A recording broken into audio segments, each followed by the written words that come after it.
with that, want to welcome Cameron D'Ambrosi to the digital stage for our 2021 Identity Landscape Golden Cog Edition. Welcome, Cameron. Thanks, Travis. Excited to be here. Always down to talk identity. As always. So what we're going to do is we're going to jump into a session here. I'm going to present some slides to the group about Golden Cogs, what it is, how it works, and then you and I are going to have a pretty lively discussion about how we've kind of built this out over the past 5 years, and then some of the use cases that we've obviously been leveraging this framework to help solve some problems. So to jump right into it, for those of you that joined us on our last month's investing in identity session, this looks probably pretty familiar to you. This is our 2021 identity landscape. For those of you that are saying, what is this honeycomb thing? Make sure you guys go check that last video out in January. But what it is it's our approach to the digital identity market at large. We look at each of the solution segments, how they work together, how they function together, who has influence over who and why. And we're going to be digging into a lot more of the framework that puts this landscaping exercise together and makes meaning out of this honeycomb map. So first off, what is Golden Cog strategy? It is, by definition, the identification of dominating forces underpinning nascent, fragmented, and emerging markets that enable the capture of unrealized opportunities in value pools. In basic terms, we are looking to see what makes each solution tick, what the segment that solution's in, how does it influence and work with other solution segments around it, and how companies can leverage that framework to be able to find new use cases, new opportunities, potential acquisitions, investment opportunities, et cetera, et cetera, et cetera.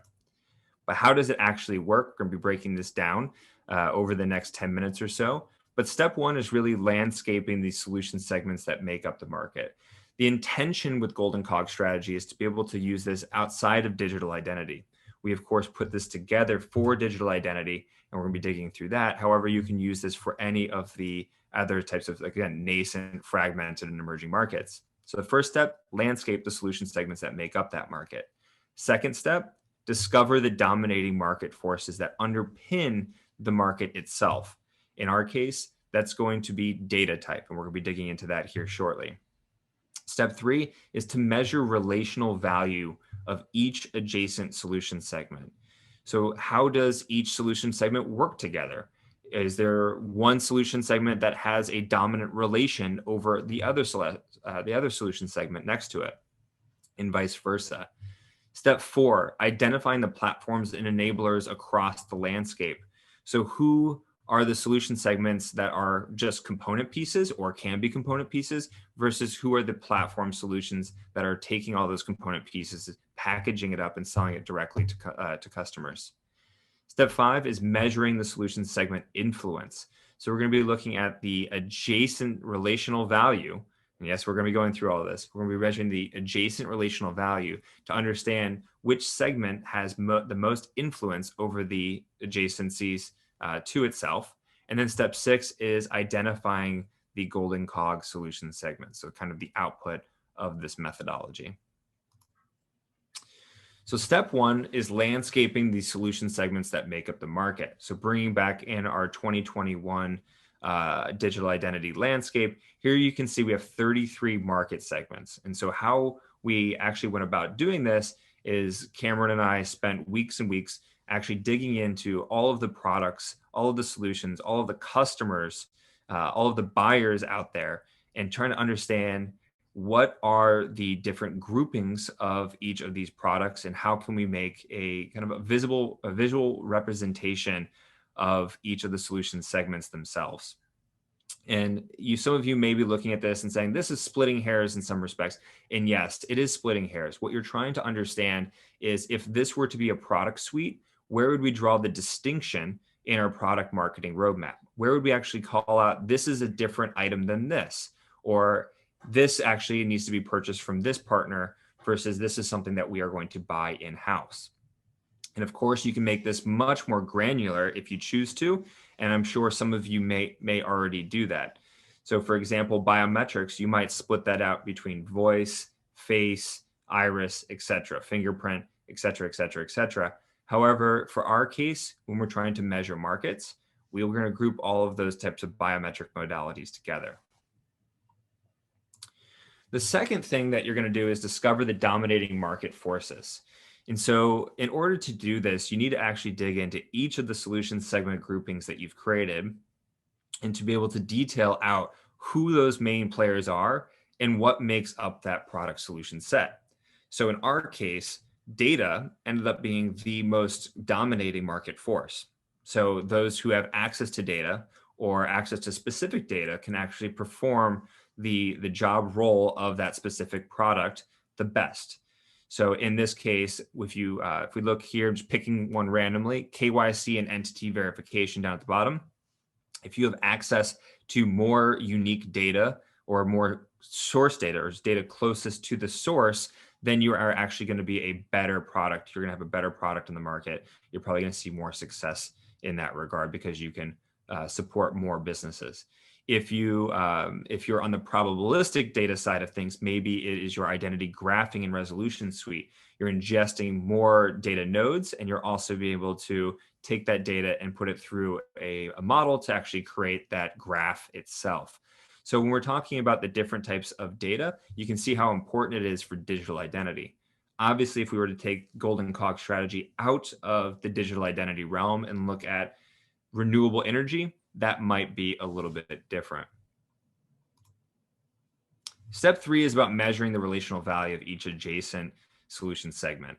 And so in order to do this, we have to go out to our market. So as you guys probably saw on one of the initial slides here when we introduced OWI, we have about 300 experts around the world. That does not include all of the CEOs and all the folks on these calls right now listening to this that are also in our network that help us out to understand each of these solution segments and the relational value of the solution segments themselves.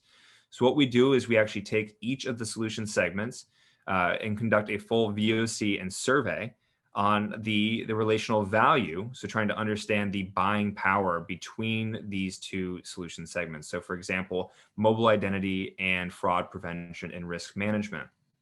When speaking to the mobile identity players, we see that they have a stronger purchasing power parity over the fraud prevention and risk management buyers, right? Because, and we'll talk about this in a second, the fraud prevention and risk management companies are oftentimes platforms offering many solutions to their existing customer bases versus offering a very unique tailored solution that only they offer and do not rely on partner relationships. Step 4 is identifying the platforms and enablers. And I kind of jumped the gun by calling out fraud prevention and risk management as a platform, but here we've actually mapped out all of the enabling solution segments and the platforms themselves. As you can see here, there are quite a few more enablers than platforms. That's quite expected. For our, in any map, for our landscape though, what we're seeing is a stronger kind of positioning here directly in the middle. And that is pretty indicative of the relational power that the enablers have over the customer IAM and fraud prevention risk management segments. And you can also see how mobile identity and device intelligence is kind of sandwiched between three platforms. But if you guys remember back to our last session here on the 2021 landscape, we did discuss how the mobile identity device intelligence solution segment has moved closer to the center as the mobile device becomes central to digital identity, performance, and ubiquity. Step 5, let's highlight the highly influential enablers. And so this is going through, right? We've already done the relational value mapping. We've already identified the platforms and enablers. Now we're trying to highlight what the influence is across each of these solution segments. In order to do that, we count up the sides of each of the little honeycomb cells here and measure out by percentage type, how many of those they actually dominate the adjacent solution segment. And so the darker the color or the more full the color is, the more influential it is within the product stack or the solution segment kind of pod around it. And so what you see here again is on the bottom middle around fraud prevention, risk management, mobile identity, identity proofing, identity verification, data aggregators. That grouping there are all very high, they're highly influential and we're trying to understand how they can actually play within this larger ecosystem. Now, I know we say here highly influential enablers, because even though you might be a platform, you are still enabling the ecosystem itself. So that is a bit of a confusing term there. But what we're trying to do is measure out the relational influence over each of the solution segments to be able to identify our golden cogs. And so what this is looking at the enabling solutions across the landscape, saying, okay, those are the enablers. They are highly influential. Those are our golden cogs. So what is a golden cog in this model? What does that mean once we find our golden cog? It means these are the enablers that have the opportunity to become a platform. So they can choose, right? That's where the power comes in. That's where the high value comes in. They can choose to become platform solutions, or they can choose to remain as a highly influential enabler, controlling, or at least trying to control, right? Not every competitor can control its own destiny, but controlling the price parity of its product offering itself. And so on our landscape here, we have quite a few. We have 6, right? Starting from the left, we have consent management platforms. Then we have behavioral biometrics, data aggregators and credit bureaus, identity verification and doc verification, identity proofing, and mobile identity and device intelligence as our golden cog opportunities right now. Of course, this is an evolving map. We regularly conduct surveys. We're constantly trying to understand the relational value, the relational influence throughout the market, and these golden cogs often shift. And that's why it's important that you consistently maintain this identity graph for yourself and the identity landscape in your own golden cog methodology in your organization. Speaking of which, I want to cover some practical use cases for golden cog strategy and what we use it for here at OWI, starting from the top, right, which is identifying investment opportunities and M&A target screening. So at OWI, we've supported roughly $4 billion in transactions to date. We have used the golden cog strategy methodology to conduct all of that target screening and investment opportunity mapping. Second is conducting current state assessments.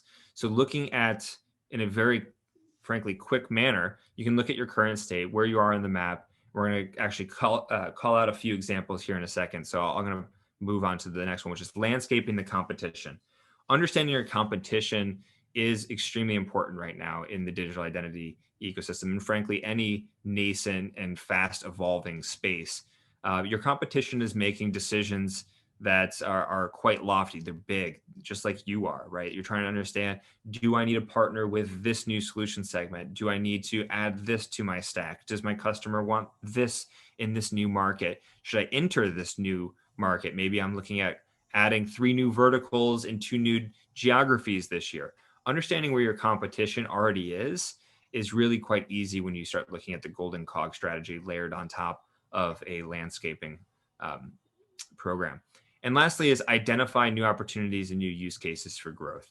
And so one way to use the golden cog strategy is to map out the use cases by the solution segments that are involved to actually to conduct the use case itself. So if you want to do digital account onboarding, maybe that includes identity verification, identity proofing, authentication, customer IAM, mobile identity, right? And a few others, right? Mapping that out and then overlaying your current state assessment and where your competition are, allow you to identify new areas of growth that may be not tapped into or penetrated fully yet. And I have 2 examples here for the current state assessment. So these are real examples.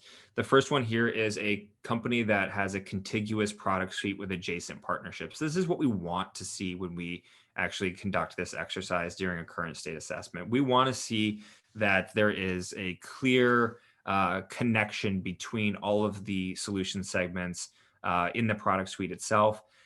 The darker color represents, in this particular case, the solution segments that the company currently has under its that has developed itself and currently owns all IP.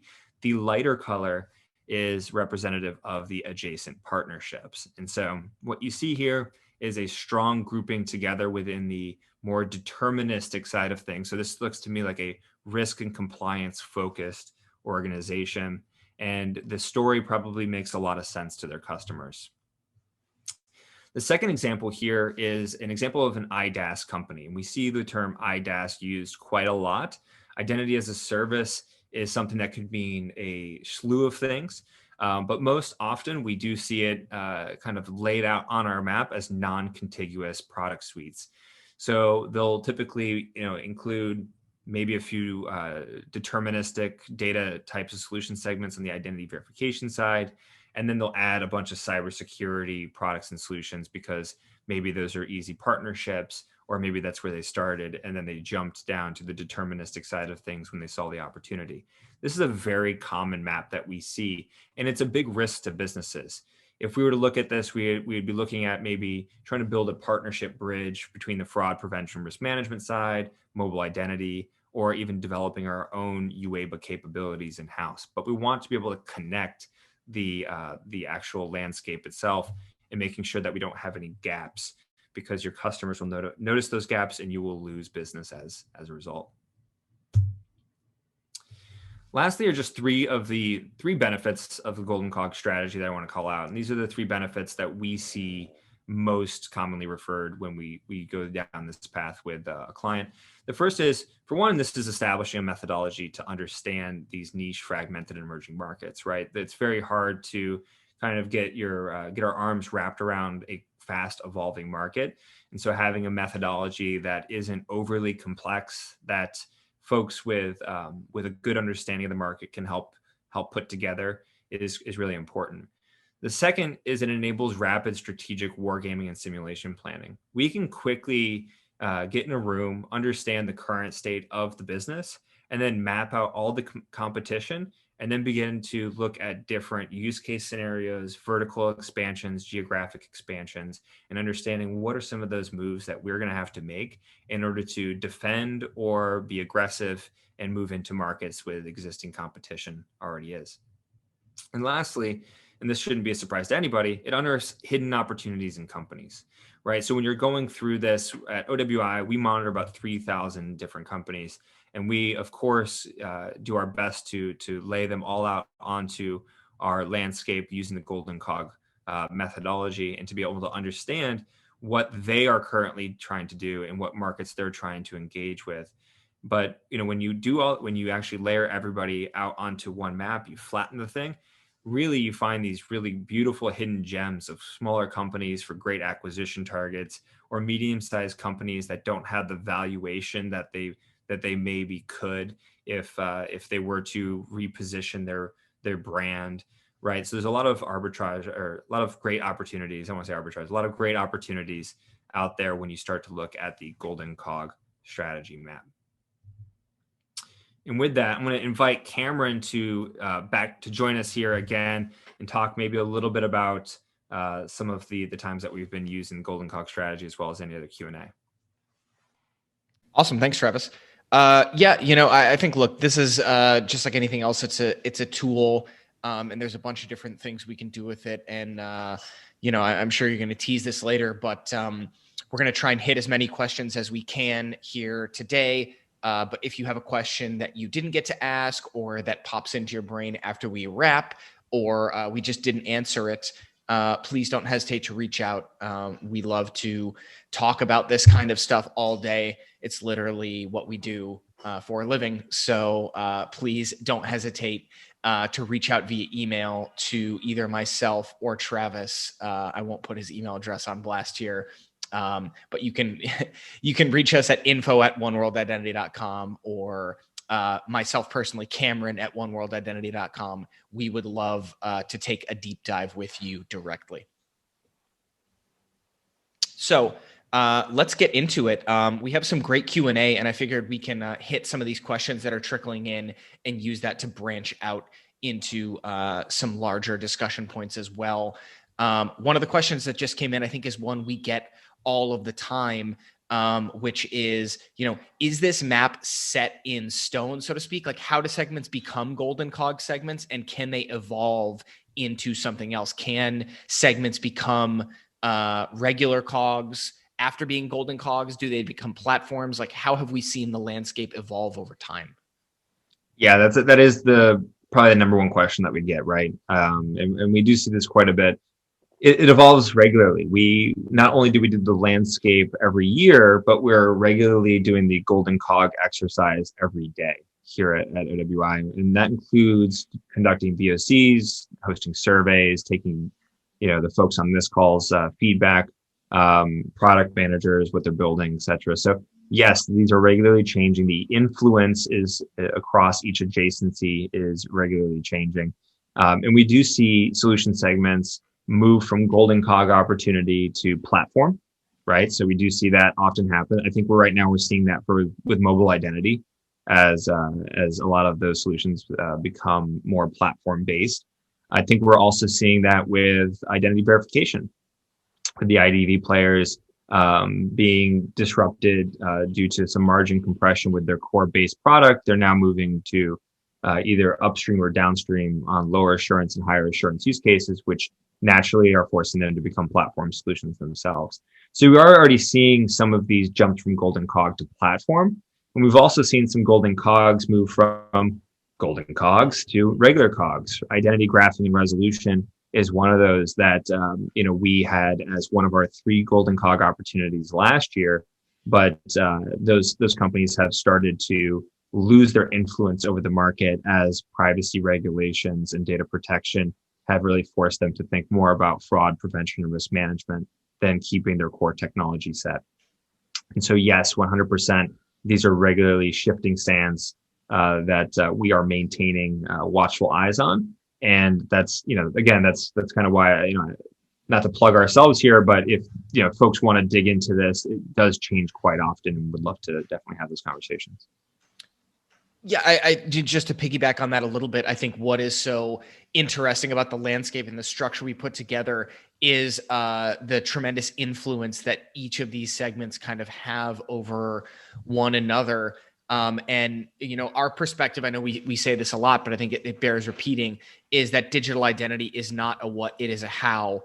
It is a means to an end.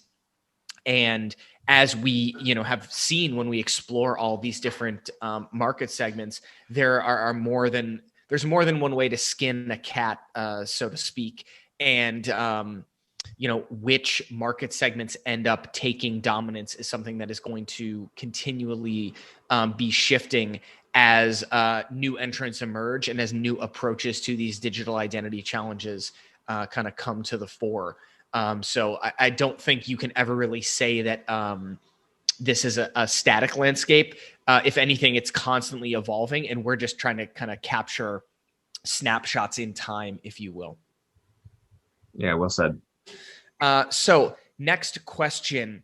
How do Golden Cog companies capture value? What are some of the strategies that you see for Golden Cog companies to capture value? Is it by going out and making strategic acquisitions? Is it through partnerships? What does it mean, I guess, more directly, if you're a company that's in a Golden Cog segment? How have we seen those companies capitalize on that positioning?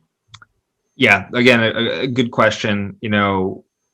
The idea here is it's not you got to capture them all or catch them all. This is a very much if you have one in your product suite and your product set, you should be looking at it and saying, do we make that our base? Do we build around that solution as our base and become a platform solution, right? That's really where we see the most value being generated, is a repositioning of a product around a Golden Cog solution set, and then creating the adjacent solution segments as product features or enhancements.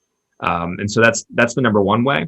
If you are not flush with cash, or you don't have investors pushing you to make acquisitions, which in this space maybe not the problem right now, but generally speaking, most folks should be looking at this as a product repositioning or product positioning kind of exercise initially.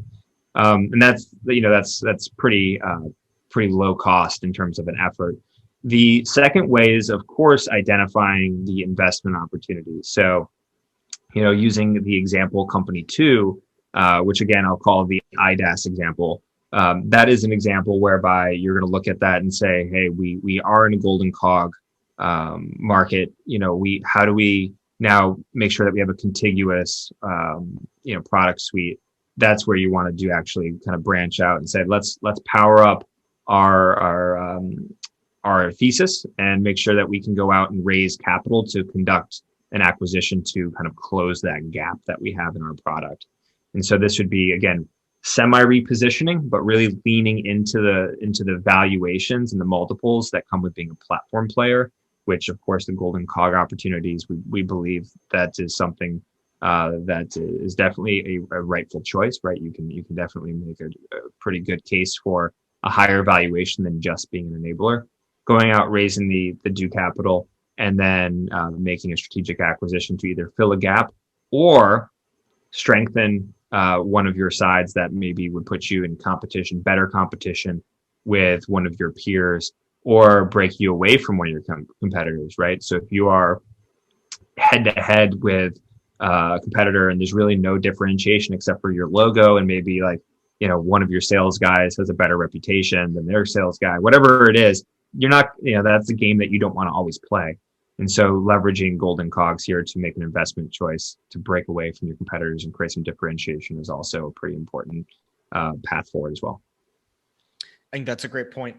Try and hit a couple more here before we wrap. Make sure that we don't take folks too over on time. Another great question. I think a lot of these are in line with what we see when we connect with folks one-on-one. And this is, a question that I like to ask on my podcast as well, which is what's next? What segments do you see becoming most exciting in the future? And maybe I'll hedge that a little bit. These segments are like our children. It's hard to pick your favorite child, but as many parents will know, maybe there is one that you like a little bit better than the others. So and I can take a stab at this first. From my perspective, I think one of the areas that has been really exciting to me of late is kind of the top half into the upper right-hand corner of the map, which is where we're really seeing a convergence around identity and access management, cybersecurity, Internet of Things, bringing together the kind of identity layer of people and users, machines, as well as, applications where APIs and other programs also kind of have identities as they interact with one another. It's extremely fragmented right now, and we are really seeing a big battle shaping up to see which of those segments that may have an opportunity to be a platform and kind of be the linchpin of this space. Who is going to win? How is that going to shake out? We've made some predictions in terms of how we've landscaped the market, but I think that remains highly dynamic. Travis and I joked about annotating the map with, what are the battleground states in election lingo? Where are those borders shifting, and where are some of these labels maybe more dynamic, even intra-week or intra-month, as it comes to how who is winning and who is really looking to become the linchpin platform. And if you ask me that, I think that top portion of the map around IAM and cybersecurity, as well as that left flank around consent management, some of that marketing data, that's all coming together and converging. So I think that's maybe one of the most exciting portions of the map for me. Travis, I don't know if you have any other thoughts in terms of what's tickling your fancy at this particular moment in time. Yeah, no, I agree with all that. And, I think, that we stayed away from the battleground states, just having a little PTSD from November still. But, look, to me, we talked about this last month as well. It's really about the consumer and the consumer playing a bigger role in the digital identity landscape itself. Currently, when we're looking at influence, we're not seeing the consumer heavily influence the different solution segments and their kind of relational value yet. So I do expect, to your point, of course, seeing a lot of the defragmentation and disintermediation up in the top side of the kind of the cybersecurity areas, but also I would say the right side, with password managers, identity wallets, SSI, identity theft protection, AV. That side I think is going to be really interesting, specifically because a lot of those are platforms in their own rights, right, for consumers, right? They're their identity platforms personally, and I would like to see how that's actually going to play out with the market going forward. The second, I think, big area for me is the consent management platforms. I think that's going to have a major value in the future. Currently, that's a fringe solution segment, meaning it's just on the outside, the edge there. But it is a golden cog, right? And so I do expect that to kind of break into the middle here and become a bigger player. But it's really going to be interesting to see what the IAM behemoths do to kind of either combat that, compete, or maybe even acquire the entire layer of consent management. Couldn't agree more. Again, we love talking about this stuff, and glad to explore some more pointed questions with you here. We're getting some fairly focused questions in the QA that I kind of want to stay away from here as we close out, so we don't rabbit hole too much. But please do reach out. Some of these are coming through anonymously, so we don't really have a way of getting in contact with you. So drop us an email with some of these more pointed questions, and we'd love to unpack them further. Travis, to take us on home here, and we hit on this a little bit with your previous answer, but what do you see as the biggest emerging trend for the future as we head into 2021 with regard to the landscape map? I know you called out the primacy of the consumer. Is there anything else that you want to highlight? I think I'll take first stab, and I called this out a little bit in my last diatribe, if you will. But the emergence of that consent management piece, we highlighted that segment as being important in this latest map update. But I think we are really going to see consumer control of consent really playing an outsized impact on this landscape. It's an element that we have not seen in the past. And regulatory shifts are really empowering that initial foray into this space. And I think you're going to see market forces kind of taking over as consumer expectations around control and consent of some of this data continue to grow. What are your thoughts in terms of where else we might see some exciting developments in 21? Yeah, not to steal yours. I think that's probably the biggest one. The second one is, there's a lot of money in the market right now. It's an extremely frothy market. SPACs, everyone's talking about SPACs these days. We're seeing roll-ups. We're seeing just crazy valuations and fundraising events happening. So, right now it's going to be very interesting to see how some of the defragmentation occurs and where some of the consolidation is going to happen. That's going to really shake out the influence across some of these solution segments and probably change things up. If I were to look at the map again, I'm, thinking about where our golden cogs are today. I'm looking at the deterministic side. I'm looking at the risk and compliance side. I'm going to say, my prediction is going to be there's going to be some pretty significant consolidation and around that area. And we're going to have a few really big, great platforms. And then a bunch of really strong point solutions in the future. So if you are down in that area of the map and you are looking to get ahead, I think now is the time to start looking at potential financing options for either acquisitions or whatever strategic move that you need to be making. Fantastic. I think this was a really great overview. Thank you for putting this together, Travis. I think it's one of the biggest questions that we get overall is, you guys talk a lot about these golden cogs. What do you mean? Explain yourself. So this was great. And I think we'd love to continue putting together some more content around this because, more so than any other piece of internal kind of thought where we've put together, I think the landscape and these golden cogs have really helped inform my perspective of the market as we've continued to grow here at One World Identity, and really excited to kind of keep putting that out to the broader community because I think it can be a really impactful tool for a lot of folks. Yeah, agreed. And thanks for joining on the first State of Identity form session. I'm actually going to turn it back over to you. I know you're going to have a great conversation now with Mark. That's great. Yep. Mark will be joining us to talk about what they're building at Equifax, that recent Count acquisition. So please do stay tuned for that. I think it's going to be a fantastic conversation. Travis, we will see you later, and be sure to send over those royalty checks for the licensing of the State of Identity brand.